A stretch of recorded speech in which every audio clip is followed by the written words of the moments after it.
Hello everyone, welcome back to my channel. Exam NCERT में आप सबका स्वागत है। आज की क्लास में हम क्या करेंगे? आज की क्लास में हम अपना इकोनॉमिक्स तो हम करा ही रहे हैं। आज हम देखेंगे हिस्ट्री का जो चैप्टर है ना, उसका आगे का टॉपिक कवर करेंगे। हम कौन सा चैप्टर कर रहे थे? अध्याय 4, क्या बताती हैं हमें किताबें और खबरें। ठीक है, ये चैप्टर हम कर रहे थे टॉपिक वाई। हमारा ये टॉपिक हो गया था हमारा ये भी टॉपिक हो गया था। देखिए, ये टॉपिक हमने कर लिया था लोगों की विशेषताएं बताने वाले शब्द। ठीक है, कुछ खबरें में मिली थी ना, उससे हमें विशेषताएं पता चलती थी लोगों की। और लोगों की ऐसे भी विशेषताएं पता चली हैं हमें लोगों की कि लोग पुरोहित हुआ करते थे, जो ब्राह्मण हुआ करते थे पुरोहित, उन्हें पुरोहित कहा जाता था, और दूसरे राजा थे, है ना। और हमने ये कहानी पाषाणों की पढ़ी, जिसमें हमने कब्रों के बारे में पढ़ा कि कब्रें किससे ढकी जाती थी, एक बहुत बड़े पाषाण से ढकी जाती थी। और हमने देखा कि जो कब्रें होती थी, कुछ कब्रों के साथ बहुत कीमती चीज़ें मिली हैं, कुछ कब्रों के साथ सिर्फ मिट्टी के बर्तन मिले हैं। इससे हम उसका अंदाज़ा लगा सकते हैं कि जो मिट्टी के बर्तन मिले हैं वो जो कब्रें होंगी वो कैसे लोगों की होंगी, यानी वो शायद गरीब लोगों की होंगी। और जिन लोगों के साथ सोने की जो आभूषण मिले हैं और जो मनके मिले हैं, उससे हमें क्या अंदाज़ा लग सकता है कि वो अमीर लोगों की कब्रें होंगी, है ना। तो बहुत सारी चीज़ें हमें, और उनके साथ बहुत सारी चीज़ें दफनाई जाती थी, जैसे घोड़े के कंकाल भी मिले हैं साथ में। ओके, ठीक है। अब देखिए, अब हम आगे के टॉपिक अपना कवर करते हैं। क्या कुछ कब्रगाहें खास परिवारों के लिए थी, ये भी हमने पढ़ लिया। अब हम इनाम गांव के एक विशिष्ट व्यक्ति की कब्र के बारे में पढ़ेंगे। ठीक है, जिसे मानचित्र 2 में पृष्ठ 12 में इनाम गांव की खोजो। इनाम गांव को हमें देखना होगा अपने मैप में। ठीक है, हम उसको भी करवाएंगे आपको। ठीक है, तब तक हम इस टॉपिक को पढ़ते हैं। यह भीमा की सहायक नदी घोड़े के किनारे एक जगह है। इस जगह पर 3600 से 2700 साल पहले लोग रहते थे। यहाँ वयस्क लोगों को प्राय गड्ढे में सीधा लिटाकर दफनाया जाता था। यहाँ पे वयस्क लोगों को, ठीक है, वयस्क मतलब जो जवान लोग होते थे, ठीक है, उनको गड्ढे में सीधा लिटाकर दफनाया जाता था। उनका सिर उत्तर की ओर होता था और कई बार उन्हें घर के अंदर ही दफनाया जाता था। ठीक है, घर के अंदर ही दफना देते थे लोग। ऐसे बर्तन जिनमें शायद खाना और पानी हो, दफनाए गए शव के पास रख दिए जाते थे। ठीक है, उस शव के साथ वो बर्तन भी रख दिए जाते थे जिसमें खाना और पीना होता होगा, मतलब पीना भर के रख देते होंगे उसमें। और उस जिस गड्ढे में उसको दफना रहे हैं, उसी में उसके शव को रखेंगे और ये जो खाना पानी और ये सब रखा जाएगा। ओके, ठीक है, ओके। आगे बढ़ते हैं। एक आदमी को 5 कमरों वाले मकान एक आदमी को 5 कमरों वाले मकान के आंगन में 4 पैरों वाले मिट्टी के एक बड़े से संदूक में दफनाया गया था। एक आदमी को क्या करा गया था? 5 कमरों वाले मकान के आंगन में 4 पैरों वाले मिट्टी के एक बड़े से संदूक में दफनाया गया था।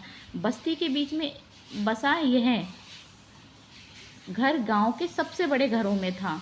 जो ये गांव के सबसे बड़े घरों में था ना, जो अभी बताया ना हमने, ये ना 5 कमरों वाले मकान के आंगन में जो घर शव दफनाया गया था 4 पैरों वाले मिट्टी के एक बड़े से संदूक में ना, वो क्या था? बस्ती के बीच में बसा यह घर गांव के सबसे बड़े घरों में था। इस घर में एक अनाज का गोदाम भी था। शव के पैर मुड़े हुए बताए गए थे इसमें। ठीक है, शव के पैर कैसे थे? मुड़े हुए थे। ठीक है, क्या क्या बताते हैं हमें कंकालों के अध्ययन में। ओके, ये हम पढ़ेंगे। ठीक है, ये भी हम पढ़ेंगे, लेकिन चलिए लाइए हम इसको कवर कर लेते हैं, फिर नेक्स्ट टॉपिक करेंगे। ओके, इनाम गांव के लोगों के काम धंधे पढ़ेंगे हम। ठीक है, हमारा चैप्टर मोस्टली कंप्लीट हो चुका है, बस ये बचा हुआ है, हम जल्दी से फिनिश करते हैं। देखिए, छोटे आकार के आधार पर एक बच्चे के कंकाल को आसानी से पहचाना जा सकता था। जो बच्चों का कंकाल होता था उसे आसानी से पहचान सकते थे, लेकिन एक बच्चे और बच्ची के कंकाल के बीच कोई बड़ा फ़र्क नहीं होता था। ठीक है, बच्चे और बच्ची के कंकाल में कोई फ़र्क नहीं होता था ज़्यादा। यहाँ हम यह यहाँ हम यह पता लगा सकते हैं कि कंकाल किसी पुरुष का था या स्त्री का। कभी कभी लोग कंकाल के साथ मिले सामानों के आधार पर इसका अंदाज़ा लगाते हैं। उदाहरण के लिए, यदि कंकाल के साथ गहने मिलते हैं तो कई बार उसे हम महिला का कंकाल मान लिया जाता है। लेकिन ऐसी समझ के साथ समस्याएं हैं। अक्सर पुरुष भी आभूषण पहना करते थे।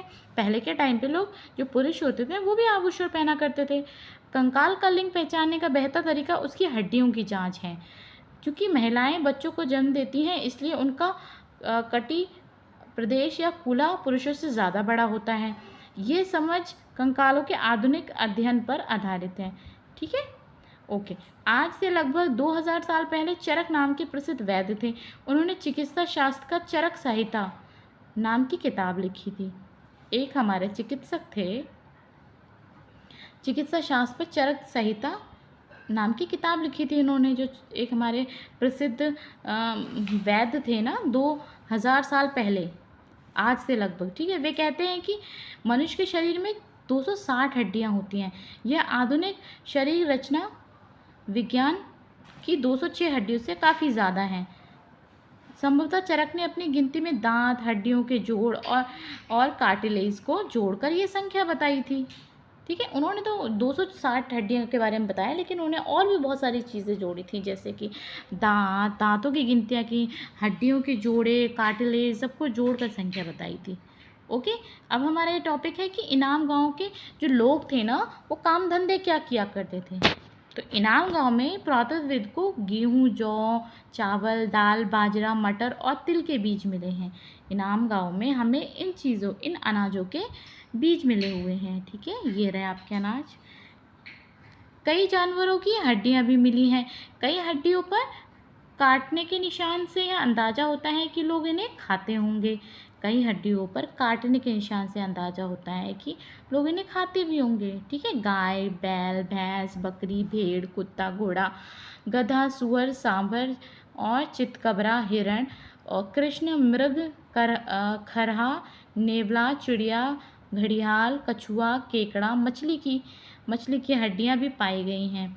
ओके, ये ऐसे साक्ष्य मिले हैं कि बेर, आंवला, जामुन, खजूर और कई तरह की रस भरियाँ एकत्र की जाती थी। ठीक है, ऐसे भी साक्ष्य मिले हैं। ठीक है, जैसे बेर वगैरह जो होते थे ना, रस भरी, ऐसी चीज़ों को भी एकत्र किया जाता था। ठीक है, तो ये हमारा चैप्टर हो गया फिनिश, कंप्लीट हो गया। हमारा अध्याय 4 हमारा फिनिश हो गया। क्या कहती है हमें किताबें और कब्रें। किताबों में हमें अपनी ऋग्वेद के बारे में हमने पढ़ा था, और कब्रों के बारे में हमने पढ़ा था कि कब्रें कैसी होती हैं और उसमें क्या क्या चीज़ें रखी जाती थी, है ना। और ठीक है, तो हमें एग्जाम्पल मिला था इनाम गाँव का, जिसमें हमने लोगों के काम धंधे भी देखे थे, और इनाम गाँव में कैसे कब्रें रखी जाती थी वो भी हमने देखा। ओके, चलिए हमारा चैप्टर फिनिश हो गया है। और देखिए, हम चैप्टर तो कंप्लीट कराते हैं और हम ये एक्टिविटीज़ भी कंप्लीट कराते हैं, लेकिन अगर आप मुझे कमेंट बॉक्स में बताएंगे कि आपको ये भी कंप्लीट कराना है तो मैं आपको करा दूँगी। ठीक है, फ़िलहाल हम आपको छोटे छोटे वीडियोज़ देते हैं। ओके, ताकि आप बोर ना हो और आप समझते जाओ चैप्टर को ईज़िली। ओके, ठीक है, आप पढ़ते रहिए। ओके, और क्लास में आते रहिए और अपनी हेल्थ का ध्यान रखिए। Thank you.